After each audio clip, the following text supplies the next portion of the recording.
In this video, I'm going to be going over some very basic tools in Photoshop. Let's get started. So the first tool you want to familiarize yourself with is the Move tool. So it basically moves around your layer. This is the Selection tool, and it gives you a square and you can change the size of it. Go back to the Move tool and then you can move your selection.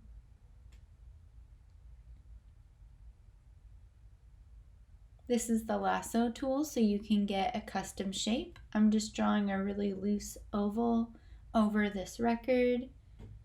And then again, you can go to the Move tool and move your selection.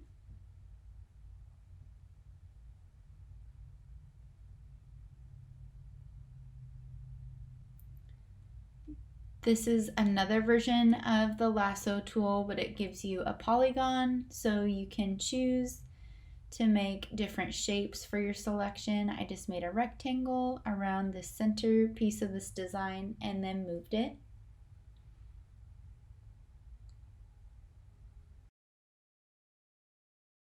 Another version of the lasso tool is the magnetic lasso tool. So you can use this to get a more complex selection. It basically attaches itself to what it sees as the edge of an item or an object. So as you can see, I'm going around the edge of this shape with the lasso tool, just kind of gently hovering over the edge of it, and it's picking up on that hard edge. So you can do this with a photo that has more detail if you want. It's just kind of an easier way of getting a complicated selection. There's many different selection tools, so you kind of can just use whatever works best for your project. This is the object selection tool.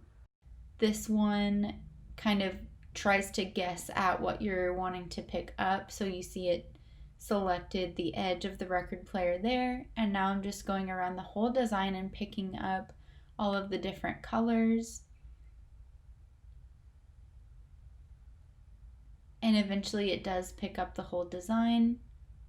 For the most part, some little pieces of it got left behind because I wasn't being very precise with it, but that's another nice way to move things around on your canvas. This is the crop tool, so as you can see, you can do a square or a rectangle, and it tells you in the corner how many inches wide and tall your selection is. This is the eyedropper tool.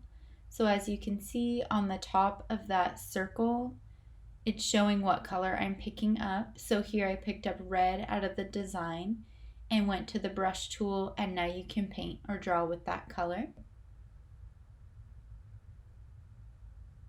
This is the eraser tool, so you can use it to erase part of your design, but I would recommend using a layer mask instead.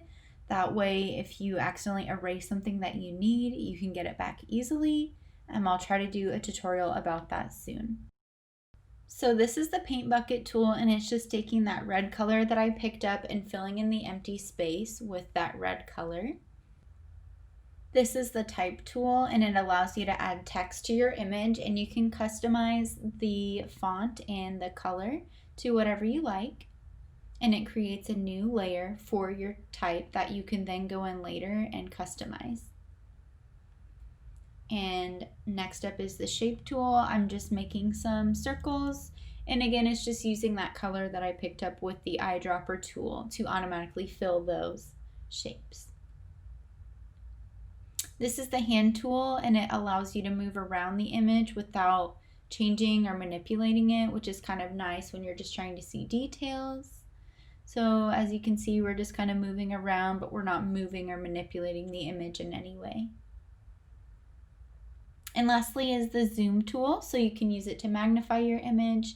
You can get super, super close, and this is great if you're someone who likes to pay a lot of attention to detail in your designs like I do.